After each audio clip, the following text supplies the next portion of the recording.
اللہ فرمایا قد افلح من زکاہا وقد خاب من دساہا۔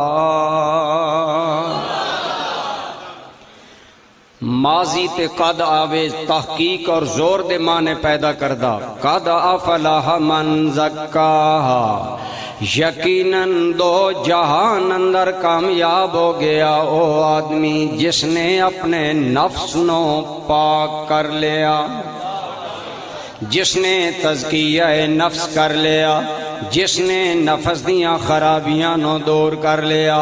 وَقَدْ خَابَ مَنْ دَسَّاهَا، اور جیڑا اپنے نفس نو خاک آلودہ کر دے گا، خاک اندر ملا دے گا، ادیاں صلاحیتاں نو برباد کر کے انو شیطانی اوصاف نال متصف کر دے گا، او بندہ ناکام ہو جائے گا۔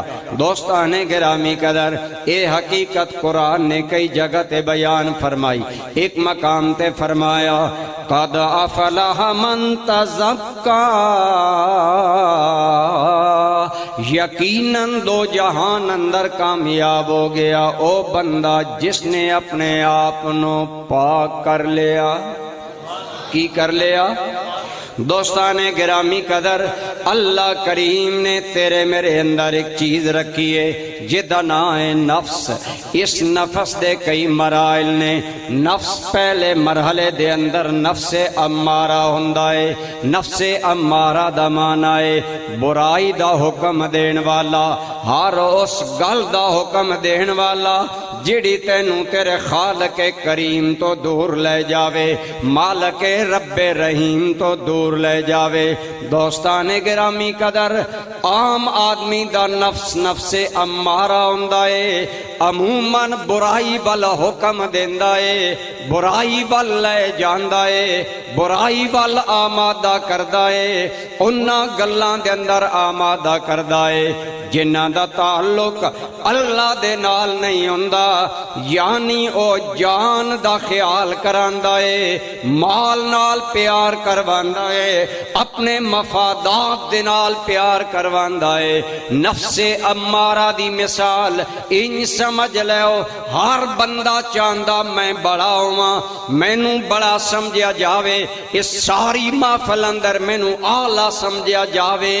اے احساس برتری دا احساس، بڑائی دا احساس، ذات دی نفس پرستی، اپنی ذات دی پوجا، میرا کم ہو جاوے کسے ہور دا ہووے نہ ہووے، یعنی ہرس، لالچ، بغض، کینہ، ایو چیزاں نے جب تک تیرے نفس دیاں اے صفتاں رہن گئیاں، نفس امارہ رہے گا۔